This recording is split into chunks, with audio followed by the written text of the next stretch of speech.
ಇತ್ತೀಚಿನ ದಿನಗಳಲ್ಲಿ ಡೆಂಗ್ಯೂ ರೋಗ ತುಂಬ ವೇಗವಾಗಿ ಹರಡುತ್ತಿದೆ. ಒಬ್ಬರಿಂದ ಒಬ್ಬರಿಗೆ ವೈರಸ್ ಮಾಧ್ಯಮದ ಮೂಲಕ ಹರಡುವ ಜ್ವರವಾಗಿದೆ. ಈ ಜ್ವರ ಉಂಟಾದ ವ್ಯಕ್ತಿಗಳಲ್ಲಿ ಕಂಡುಬರುವ ರೋಗ ಲಕ್ಷಣಗಳ ಬಗ್ಗೆ ಈ ವಿಡಿಯೋದಲ್ಲಿ ತಿಳಿದುಕೊಳ್ಳೋಣ. ಮಲೇರಿಯಾದಂತಹ ಸೊಳ್ಳೆಗಳಿಂದ ಹರಡುವ ಮನುಷ್ಯನ ಆರೋಗ್ಯಕ್ಕೆ ಅತ್ಯಂತ ಮಾರಕವಾಗಿರುವ ಇನ್ನೊಂದು ಕಾಯಿಲೆ ಇದ್ದರೆ ಅದು ಡೆಂಗ್ಯೂ ಜ್ವರ. ಹೌದು, ಡೆಂಗ್ಯೂ ಜ್ವರ ಉಂಟು ಮಾಡುವ ಸೊಳ್ಳೆಗಳು ಮಳೆಗಾಲದಲ್ಲಿ ಹೆಚ್ಚಾಗಿ ಕಂಡುಬರುತ್ತವೆ. ಡೆಂಗ್ಯೂ ಜ್ವರ ಉಂಟಾದ ವ್ಯಕ್ತಿಗಳಲ್ಲಿ ಕಂಡುಬರುವ ರೋಗ ಲಕ್ಷಣಗಳು ಎಂದರೆ ಮೈಕೈ ನೋವು, ಕೀಲು ನೋವು, ಜ್ವರ ಇತ್ಯಾದಿ. ಒಂದು ವೇಳೆ ಡೆಂಗ್ಯೂ ಜ್ವರ ವಿಪರೀತವಾದರೆ ರಕ್ತಸ್ರಾವ ಉಂಟಾಗಿ ದೇಹದಲ್ಲಿ ರಕ್ತದ ಒತ್ತಡ ಕುಸಿದು ಸಾವು ಕೂಡ ಉಂಟಾಗಬಹುದು.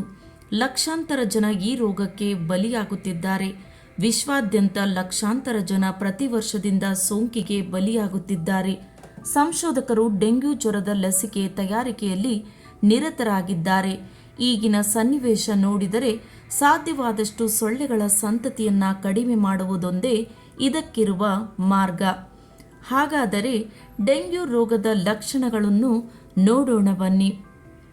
1. ಡೆಂಗ್ಯೂ ಜ್ವರ ಉಂಟಾದ ತಕ್ಷಣ ಮಕ್ಕಳು ಅಥವಾ ದೊಡ್ಡವರು ಯಾವುದೇ ರೋಗದ ಲಕ್ಷಣಗಳನ್ನು ಹೊಂದಿರುವುದಿಲ್ಲ. 2. ರೋಗ ಲಕ್ಷಣಗಳು ದಿನ ಕಳೆದಂತೆ ಅಂದರೆ 4 ರಿಂದ 7 ದಿನಗಳ ನಂತರ ಕಾಣಿಸಿಕೊಳ್ಳಲು ಪ್ರಾರಂಭವಾಗುತ್ತದೆ. 3. ಸಾಮಾನ್ಯವಾಗಿ ಡೆಂಗ್ಯೂ ಜ್ವರ ಹೊಂದಿದ ಒಬ್ಬ ಮನುಷ್ಯನ ದೇಹದ ತಾಪಮಾನ 100ರಷ್ಟು ಇರುತ್ತದೆ. ಆಗ ಆತ ಈ ಕೆಳಗಿನ ರೋಗದ ಲಕ್ಷಣಗಳನ್ನು ಹೊಂದಿರುತ್ತಾನೆ. 4. ಡೆಂಗ್ಯೂ ಜ್ವರ ವಿಪರೀತವಾದಾಗ ಮನುಷ್ಯನ ಜೀವಕ್ಕೆ ಆಪತ್ತು ಎಂದು ತಿಳಿಸಿದ್ದಾರೆ. 5. ತಲೆನೋವು, ಮೈಕೈ ನೋವು, ಕೀಲು ನೋವು, ವಾಕರಿಕೆ, ವಾಂತಿ, ಕಣ್ಣುಗಳ ಹಿಂಭಾಗದಲ್ಲಿ ನೋವು, ದೇಹದ ಮೇಲೆ ಅಲ್ಲಲ್ಲಿ ಕಲೆಗಳು. 6.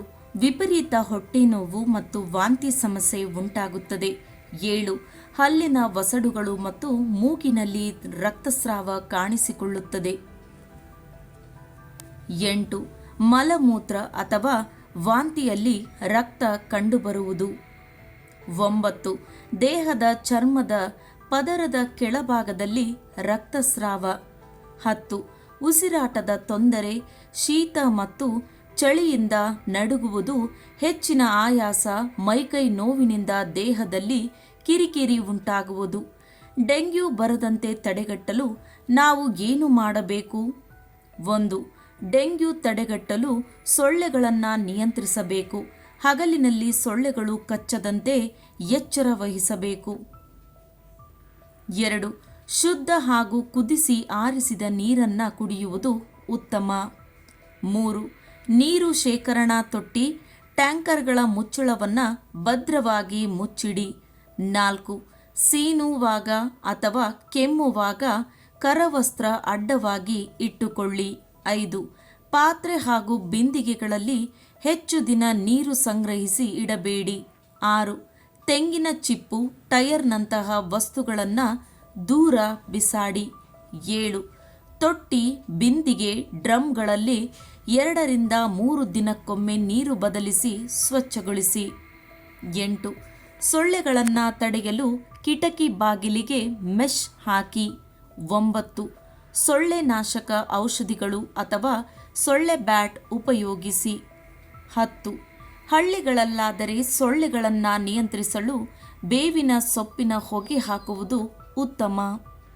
ಸ್ನೇಹಿತರೆ, ಈ ಮಾಹಿತಿ ನಿಮಗೆಲ್ಲ ಇಷ್ಟವಾಗಿದೆ ಎಂದು ಭಾವಿಸುತ್ತೇನೆ. ಹೆಚ್ಚಿನ ವಿಡಿಯೋಸ್ಗಳಿಗಾಗಿ ನನ್ನ ಚಾನಲನ್ನು ಸಬ್ಸ್ಕ್ರೈಬ್ ಮಾಡಿಕೊಳ್ಳಿ.